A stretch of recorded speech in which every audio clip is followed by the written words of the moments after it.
പ്രസിദ്ധമായ നെഹ്റു ട്രോഫി ഏതുമായി ബന്ധപ്പെട്ടിരിക്കുന്നു? വള്ളംകളി.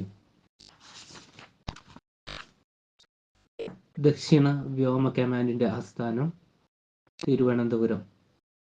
മലയാളത്തിലെ ആദ്യ ശബ്ദചിത്രമായ ബാലൻ എന്ന സിനിമയുടെ സംവിധായകൻ എസ് നോട്ടാണി. ചെറിയ ലോകവും വലിയ മനുഷ്യരും എന്ന കാർട്ടൂൺ പരമ്പര വരച്ചത് പ്രസിദ്ധനായ ഒരു സിനിമാ സംവിധായകനാണ്. ആരാണ് അദ്ദേഹം? അരവിന്ദൻ.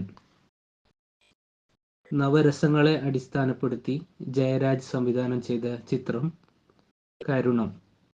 കേരളത്തിൽ ആദ്യമായി ഇന്റർനെറ്റ് എഡിഷൻ തുടങ്ങിയ പത്രം ദീപിക.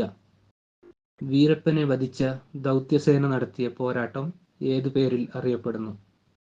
Operation cocoon. കേരളത്തിൽ ആദ്യമായി ഒരു സ്പോൺസേർഡ് സിനിമ നിർമ്മിക്കപ്പെട്ടു. ഏതാണ് അത്? മകൾക്ക്. വയനാട്ടിലുള്ള ഗണപതിവട്ടം എന്ന സ്ഥലം ഇന്ന് ഏത് പേരിൽ അറിയപ്പെടുന്നു? സുൽത്താൻ ബത്തേരി.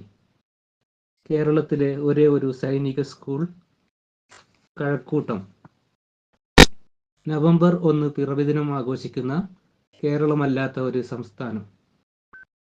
ഹരിയാന. കേരളത്തിൽ വൈദ്യുതി പ്രക്ഷോഭം നടന്ന ഒരു ജില്ലയുണ്ട്. ഏതാണ് ആ ജില്ല?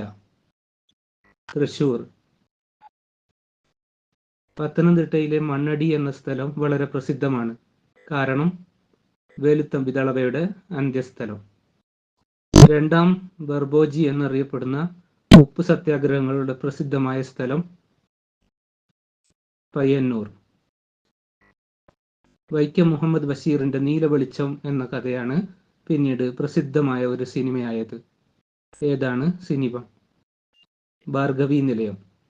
ദേശീയ അവാർഡ് നേടിയ ആദ്യ നടി ശാരദ. പഴശ്ശിരാജ മ്യൂസിയം സ്ഥിതി ചെയ്യുന്നത് കോഴിക്കോട്. ജനകീയാസൂത്രണ പദ്ധതിയുടെ പഴയ പേര് കേരള വികസന പദ്ധതി.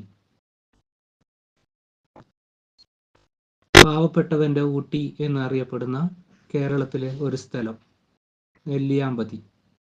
ഇന്ത്യയിൽ പോളിയോ വിമുക്തമായ ആദ്യ ജില്ല കേരളത്തിലാണ്. ഏതാണ് ജില്ല? പത്തനംതിട്ട. അന്തരിച്ച ഒ മാധവൻ ഏതിന്റെ കുലപതിയായിട്ടാണ് അറിയപ്പെടുന്നത്? നാടകം.